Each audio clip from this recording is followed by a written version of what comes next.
السلام عليكم ورحمة الله وبركاته، وما توفيقي إلا بالله. اللهم اجعل عملي هذا لوجهك الكريم.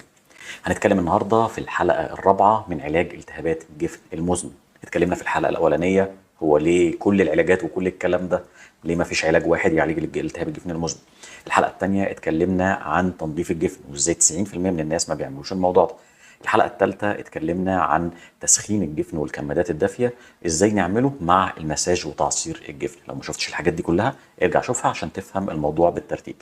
الحلقة الرابعة النهاردة هي عن أدوية علاج التهاب الجفن المزمن وجفاف العين. خلينا نتكلم ونقول ايه هي العلاجات بتاعه التهابات الجفن المزمن. التهاب يعني هاخد له مضاد حيوي او مضاد التهابات، فده رقم واحد. رقم اتنين هاخد له اطراف مرطبه. رقم ثلاثة ومن ضمن الادويه هاخد له اوميجا 3. الا ان احنا النهارده هنتكلم عن مضادات الالتهابات والمضادات الحيويه. ليه؟ عشان انا اتكلمت قبل كده عن الاوميجا 3، وهفرد حلقه بعد كده برضه هتكلم عن الاوميجا 3 والفيتامينات التانيه اللي بتعالج جفاف العين مع الاغذيه اللي احنا ممكن ناخدها فتحسن الحاله بتاعتنا.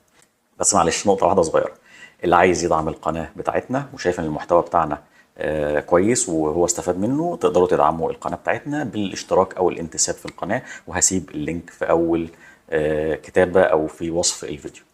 مضادات الالتهابات. ايه هي مضادات الالتهابات او المضادات الحيوية اللي احنا بناخدها؟ اكتر حاجة حساسة طبقا للدراسات مادة اسمها الازيثرومايسين. ففي قطرة اسمها ازيثرومايسين مضاد حيوي، اكتشفنا ان هي اكتر قطره فعاله للجفاف العين بسبب التهاب الجفن المزمن. عشان كده اول علاج من علاجات التهابات الجفن المزمن قطره الازيثرومايسين. الحاجه الثانيه المراهم. هستخدم مرهم ايه؟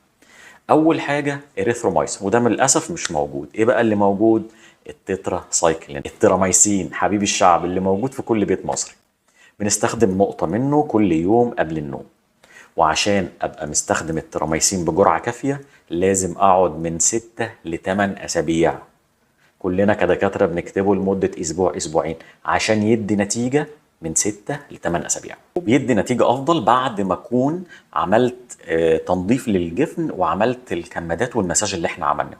فاحنا بنعمل كمادات ومساج وبعد كده احط نقطه من المرهم وانام. الاثنين دول سواء الازيثرومايسين او مرهم التراميسين بيشتغلوا على بكتيريا غالبا اسمها الاستاف، ودي بتبقى موجوده في التهاب الجفن المزمن. الحاجه الثالثه بقى حاجه ممكن ما تجيش في مخيله ناس كتير. التهاب الجفن المزمن وخلل الغده الدهنيه ممكن ان هو يتحسن بقطره السايكلوسبورين اللي انا كلمتكم عليها قبل كده، ان هي علاج للامراض المناعيه، اللي هي علاج بتاع خلل الغده الدمعيه مش الدهنيه، اللي هي القطره اللي سميناها الريستيزس او الزدره او الحاجات دي كلها.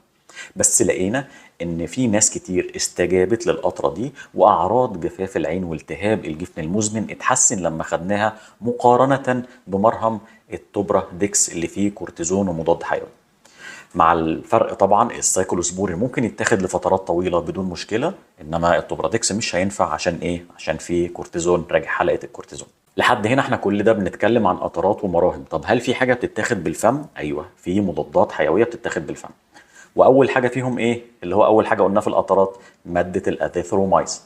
الازيثرومايسين ده اللي هو احنا كنا بناخده في الكورونا، اسمه زيثروماكس، زيثروسين، الحاجات دي كلها.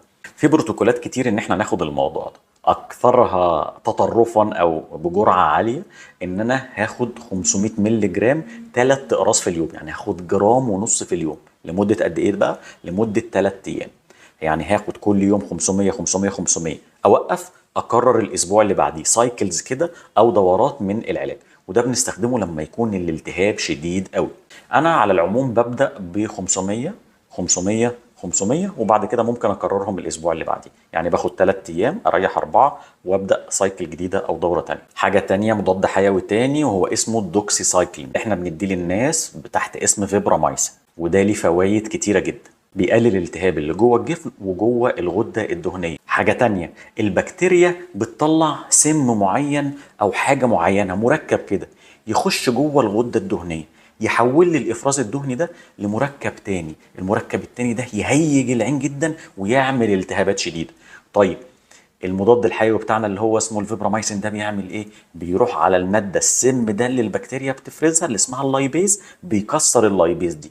فالميكروب هيجي يخش جوه الغده الدهنيه، مش هيعرف يحول الافرازات بتاعتها لافرازات ضاره. طيب امتى بقى هستخدم الفيبرامايسين ده؟ بستخدمه في الحالات الشديده والحالات المتوسطه، اللي العلاج التقليدي بقى من كمادات ومساج ما جابش نتيجه. هبدا ان انا اضيفه على العلاج، وده بيتاخد مره واحده في اليوم لمده شهر او شهرين.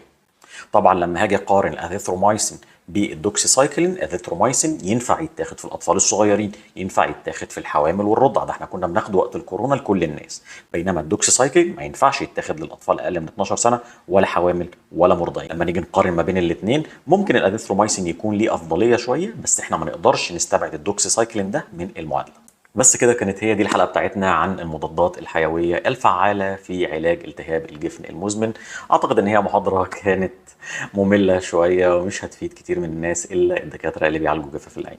طبعا انت ما ينفعش تاخد العلاجات دي من نفسك، بس الكلام ده للتثقيف الطبي. في الحلقه الجايه ان شاء الله هنتكلم عن اجهزه علاج جفاف العين المختلفه، الاي بي ال، الليبي فلو، الميبي فلو، ايه الفروقات ما بينهم ونستخدم انهي واحده. حلقه قويه جدا جدا ومحتاجه تحضير كويس. خليكم في الموعد، مع السلامه.